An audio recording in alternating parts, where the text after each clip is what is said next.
Denzel Washington walked onto the set of The View Thursday morning with his usual quiet confidence.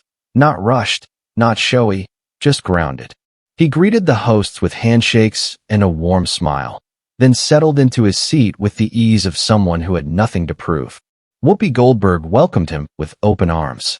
She said, "He's an Oscar winner, a director, a producer, a father, a man of faith, and someone we all admire. Please welcome the incredible Denzel Washington." The audience erupted in applause. Denzel smiled and said, "Thank you, Whoopi. Always good to be with you." Joy Behar chimed in. She said, "I think you're the only man who could make this whole table go quiet just by sitting down." There was laughter around the table. The first segment was light.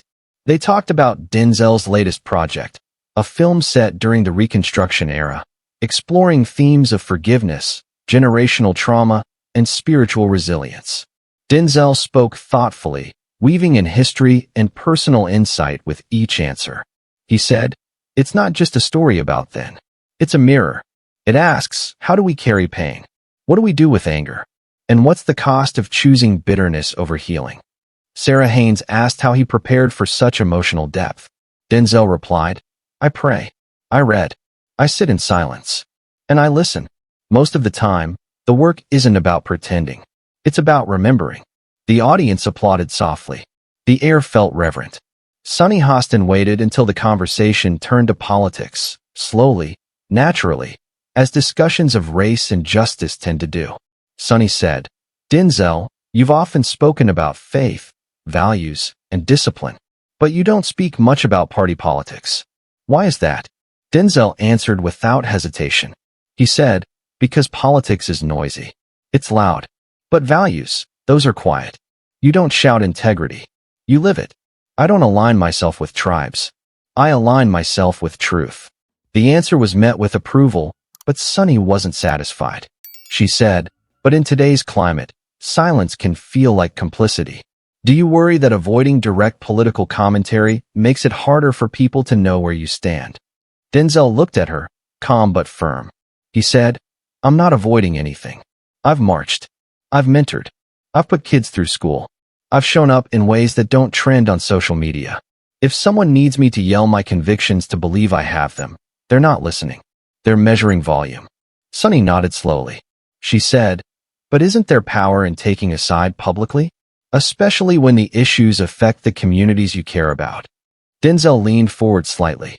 He said, "There's power in doing the work, not just talking about it." That answer should have been enough. But Sunny pushed again. She said, "So would you say your silence is intentional? That you've chosen not to comment on, say, police reform, immigration, or voting rights, because you think it's not your place?" Denzel didn't blink. He said, "I don't believe in performative outrage. I believe in responsibility. And I'm careful with my words because people listen. That's not silence. That's stewardship." Joy Behar tried to jump in with a joke, but it didn't land. The table was shifting now, not loudly, not dramatically, but there was a crack forming. Sunny said, "I'm just saying, when someone with your influence chooses not to speak out in certain moments, people notice. And some might interpret that as protecting your brand." Denzel sat still for a beat. He said nothing. Then he said, quietly but clearly, "You're confusing dignity with strategy." Sunny raised her eyebrows. She said, "What do you mean?" Denzel looked at her. He said, "I mean, I don't raise my voice because I don't have to. And I don't explain myself to people who've already decided what they want to believe." The room quieted. Sunny said, "But don't you think questions are fair?" Denzel nodded. He said, "Questions are fair. Accusations disguised as questions? That's something else."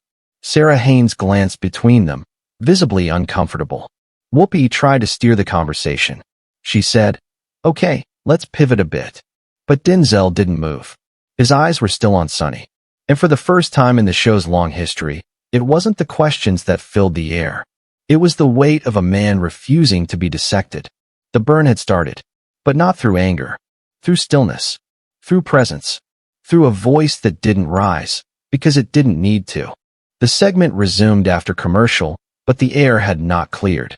Whoopi Goldberg's tone was lighter, her attempt to return to neutral footing evident. She smiled toward the camera and said, "We're back with the legendary Denzel Washington. We've been having a passionate conversation about values, responsibility, and how we show up for the world." Denzel offered a nod, but didn't smile. He sat with the same composure, hands folded, posture tall, voice still quiet. Joy Behar leaned in, trying to change course.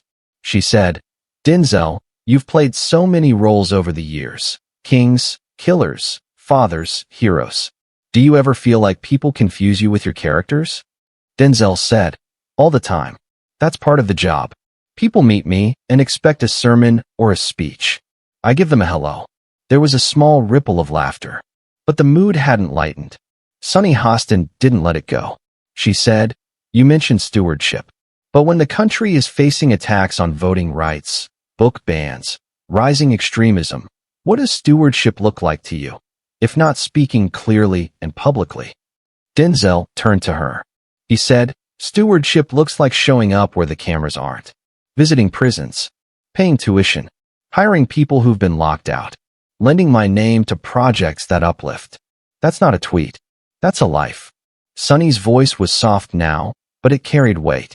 She said, "But there are moments when your voice, because of who you are, could move people. And choosing not to use it, to some, feels like abandonment." Denzel didn't answer right away. He looked down at his hands, then back up. He said, "That's the problem. You don't know where I've used it. You only know where you didn't hear it." Sunny leaned forward. She said, "I'm not accusing. I'm asking." Denzel said, "No, you're assuming. And I'm not obligated to prove my convictions to anyone on this stage." The silence was sharp now. Sarah Haynes said gently, "I think what Sunny's trying to say is, people look to you. Maybe they're hoping to hear confirmation that someone they admire shares their fears, their hopes." Denzel nodded. He said, "I understand that. But admiration doesn't give you ownership. I'm not a symbol. I'm a man. A flawed, growing, committed man. And I didn't come here to be interrogated about my moral worth." Whoopi said, "I think we've touched a nerve here, maybe a necessary one. But let's not confuse clarity with confrontation." Denzel looked at Whoopi. He said, "I respect the conversation, but I also know the difference between a conversation and a setup." Joy said, "No one here is trying to trap you, Denzel. We love you." Denzel said, "Love shows up different than this." Sunny spoke again. She said, "I apologize if it felt personal. I just believe public figures have a platform, and silence can be loud." Denzel's eyes didn't leave hers. He said, "And so can grace." The room was still. The tension was no longer explosive. It was heavy, measured, the weight of two people not yelling, but colliding quietly. Whoopi said, "We're going to take another break." As the music played and the camera panned out, Denzel removed his mic. The audience didn't notice at first. The crew did. Denzel stood up, calm. Joy reached out. She said, "Wait, are you leaving?" He looked at her, then at Whoopi, then at Sunny. He said, "I came here to talk about a film. About healing. About where we go from here. But I'm not going to sit at a table where every word I say is held up like evidence in a trial." He turned to leave. Whoopi said, "Denzel, you don't have to." But he stopped. He looked back. He said, "I've done the work. And if you can't see that, then this isn't my table." Then he walked out. Not fast. Not angry. Just finished.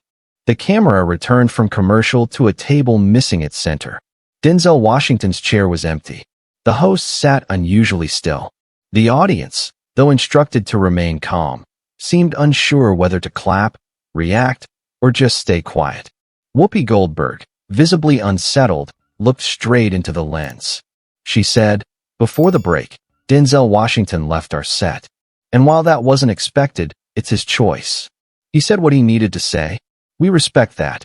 Joy Behar added, "I just want to say, for the record, Denzel is someone we admire deeply. No one at this table was trying to provoke him." Sunny Hostin remained quiet for a moment. Then she spoke. She said, "If I came across as accusatory, that wasn't my intention. But I believe in hard questions. That's what we do here." Sarah Haynes looked uncomfortable. She said, "There's a difference between hard questions and questioning someone's heart. That's a fine line. And I think maybe today we crossed it." The audience remained hushed. A few scattered claps started, then died. Off camera, producers were scrambling. They had expected a segment on art, faith, and history. Instead, they now had headlines forming in real time. Within hours, clips flooded social media. Not of shouting, not of chaos, but of a man quietly taking off his mic and walking away with grace and finality. The footage hit differently. Some viewers praised Denzel for his poise, for refusing to be drawn into a media spectacle. Others said he overreacted, that questions come with the territory of public life. But the deeper reaction wasn't about sides. It was about tone. A popular podcast host said, "He didn't storm out. He didn't shout. He just stood up and said, 'This isn't my table.' And that's going to stay with people longer than any soundbite." A former co-star tweeted, "Denzel taught a masterclass in self-respect today." A commentator added, "In an age of outrage, he chose dignity." And that silence? That hit louder than anything else. Sunny released a short statement later that evening. It read, "I respect Denzel Washington immensely. Our conversation took a turn I regret. My goal was dialogue, not confrontation." Denzel didn't post anything. He didn't comment. But during an unrelated red carpet appearance the next week, a reporter asked if he had anything to say about the View moment. He paused, then smiled faintly. He said, "Not everything needs a sequel," and walked on. Back on The View, the moment left a mark. The show didn't avoid tough questions. But after Denzel's exit, there was a shift, a slower pace, a softer touch. Not out of fear, but out of something else. Out of recognition that not everyone comes to perform. Some come to speak. And when they're not heard, not truly heard, they leave. Not with anger, but with purpose. Denzel Washington didn't walk out to prove a point. He walked out because he already had. And in doing so, he reminded millions watching that sometimes, power isn't in what you say. It's in knowing when the conversation has stopped being a conversation. And saying, clearly and calmly, "I'm done with this show."